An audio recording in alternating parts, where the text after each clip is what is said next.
Bismillahirrohmanirrohim. Kitab Mawaidul Usfuriyah. Hadits ke-36, keutamaan beberapa ayat Al-Quran. Dari sahabat Ali bin Abi Thalib karramallahu wajhah bahwasanya beliau berkata, Rasulullah Shallallahu Ta'ala Alaihi Wasallam bersabda, sesungguhnya surah Al-Fatihah, ayat kursi, dan 2 ayat dari surat Ali Imran dari ayah, Sahidallahu anahu la ilaha illallah, sampai dengan ayah inna dina indawallahil Islam, dan dari ayah kulillahumma malikal mulki, sampai dengan ayat bigoiri hisab. Ketika Allah Ta'ala hendak menurunkannya, ayat-ayat tersebut bergantung di aras lalu berkata, apakah engkau akan menurunkan kami ke bumimu dan kepada orang yang mendurhakaimu? Allah Subhanahu wa Ta'ala berfirman, demi kemuliaanku dan keagunganku tidaklah seseorang dari hamba-hambaku membaca kalian di setiap akhir salat melainkan aku jadikan surga sebagai tempat tinggal dan kedudukannya. Aku tempatkan dia di tempat yang suci, aku pandang ia 70 kali setiap hari, aku tetapkan untuknya setiap hari 70 hajat keinginan, yang terendahnya adalah ampunanku, aku lindungi ia dari setiap musuh, dan aku tolong ia. Diriwayatkan dari Wahab bin Munabah ia berkata, bahwasanya seseorang dari Hawariyin, pengikut Nabi Isa alaihissalam disebut juga dengan Nawaf, bertekad untuk pergi ke Raja Persia dan mengajaknya untuk beriman. Ketika ia sampai di pintu kota Raja Persia, ia melihat anak-anak kecil yang sedang bermain ka'ab, siapa yang menang maka ia akan mendapat 40 dirham.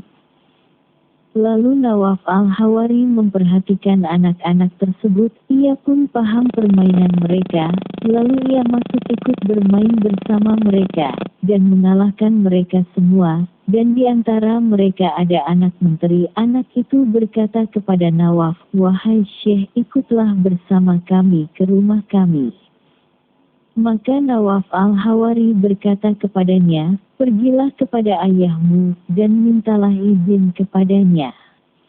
Maka anak itu pergi ke ayahnya dan berkata kepadanya, wahai ayah, kami sedang bermain, lalu datang seorang kakek yang sudah tua, ia ikut bermain bersama kami dan mengalahkan kami semua, aku kagum dengan pengetahuannya. Maka aku mengajaknya ke rumah ini tapi ia tidak mau, ia berkata kepadaku, pergilah dan mintalah izin kepada ayahmu. Maka ayahnya berkata, wahai anakku, pergilah dan ajaklah ia. Lalu anak itu kembali kepada kakek itu dan ia datang kepadanya. Ketika kakek tersebut masuk ke rumah ia mengucap bismillah, maka rumah tersebut kosong dari setan, mereka lari semuanya. Ketika sahibul bait menyajikan makanan untuk kakek tersebut, maka setan-setan tersebut semuanya datang kembali untuk ikut makan bersama mereka. Lalu ketika kakek itu memulai makan ia mengucap bismillah, maka setan-setan lari semuanya dan keluar dari rumah tersebut. Ketika selesai makan, menteri tersebut berkata kepada kakek itu, kabarkanlah kepadaku siapa engkau. Sesungguhnya aku melihatmu banyak keajaiban yang aku belum pernah melihat seorang pun. Ketika masuk ke rumah ini setan-setan pergi. Dan ketika makanan disajikan, kami tidak dapat makan bersama melainkan setan-setan itu ikut makan bersama kami dan setelah itu mereka pergi. Maka, aku tahu bahwa engkau memiliki sesuatu, kabarkanlah kepadaku, janganlah engkau menyembunyikannya dariku. Maka kakek tersebut berkata, baik, aku akan kabarkan kepadamu, dan janganlah engkau kabarkan kepada orang lain tanpa seizinku. Lalu menteri itu pun setuju dan membuat perjanjian. Lalu kakek tersebut berkata, Sesungguhnya Ruh Allah Isa alaihi salam mengutusku kepada kalian dan kepada raja kalian untuk mengajak kalian kepada Allah Ta'ala dan kepada Islam agar kalian menyembah Allah Ta'ala dan tidak menyekutukannya dengan sesuatu apapun. Dan jadikanlah berhala-berhala kalian ini di dalam api. Menteri itu berkata kepadanya, gambarkanlah kepadaku Tuhanmu itu. Kakek itu berkata, dia adalah Allah yang tiada Tuhan selain dia, yang menciptakanmu, memberikanmu rizki, menghidupkanmu, dan mematikanmu. Ia pun beriman kepadanya, membenarkan, dan menyembunyikan keimanannya. Pada suatu hari, menteri tersebut hadir di hadapan raja dalam keadaan sedih dan bermuka masam. Maka kakek itu berkata, wahai menteri, aku melihatmu sedih dan bermuka masam, apa yang membuatmu sedih? Menteri berkata, kuda raja mati, raja selalu menungganginya, dan ia tidak menunggangi selainnya, ia sangat mencintainya dari semua hartanya, maka raja menjadi sedih. Kakek itu berkata, pergilah kepada raja, dan kabarkanlah bahwa aku memiliki seorang tamu yang berkata, jika raja mematuhiku dalam apa yang aku katakan, aku akan menghidupkan kudanya. Maka menteri tersebut pergi kepada raja dalam keadaan senang, lalu berkata, wahai raja, sungguh aku memiliki tamu, aku melihat pada dirinya banyak keajaiban, dan ia mengabarkan dan memberitahukan kisah si kakek kepadanya.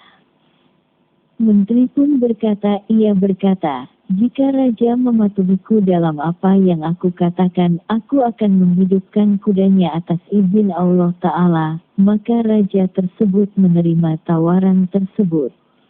Lalu menteri itu kembali kepada kakek itu dan berkata bahwasanya raja akan taat kepadamu, dan ia memanggilmu. Ketika kakek itu sampai di pintu raja dan hendak masuk ke rumah raja, ia mengucap bismillah, maka tidaklah tersisa setan-setan di rumah raja tersebut. Ketika ia masuk, raja berkata, wahai kakek, menteri telah menyampaikan kepadaku bahwa engkau akan menghidupkan sesuatu yang telah mati, maka hidupkanlah kudaku ini. Kakek itu berkata, jika engkau mengikutiku dalam apa yang aku katakan, aku akan hidupkan kudamu atas izin Allah Ta'ala. Lalu raja tersebut berkata, aku dengar dan aku patuh, perintahkanlah apa yang engkau kehendaki. Lalu kakek itu berkata, apakah engkau memiliki anak? Raja menjawab, aku memiliki ayah dan istri, dan aku tidak memiliki selain keduanya. Lalu kakek itu berkata, ajaklah mereka berdua untuk datang ke sini. Kemudian kakek itu berkata kepadanya, ajaklah rakyat semuanya, dan kumpulkanlah mereka semua. Lalu kakek itu memegang salah satu dari 4 kakinya dan mengucapkan, la ilaha illallah. Maka kaki yang dipegang kakek itu bergerak. Lalu kakek itu berkata kepada raja, perintahkanlah kepada ayah dan istrimu untuk memegang setiap kaki. Mereka pun memegang ketiga kaki kuda tersebut. Lalu kakek itu berkata, wahai raja, ucapkanlah, la ilaha illallah. Maka ia mengucapkan, la ilaha illallah. Maka bergeraklah kaki yang ia pegang. Lalu kakek itu berkata kepada ayahnya, ucapkanlah juga, ia pun mengucapkannya, maka bergeraklah kaki yang ia pegang. Kemudian kakek itu berkata kepada istrinya, ucapkanlah juga, lalu ia pun mengucapkannya, maka bergeraklah kaki yang ia pegang. Lalu tersisa badannya.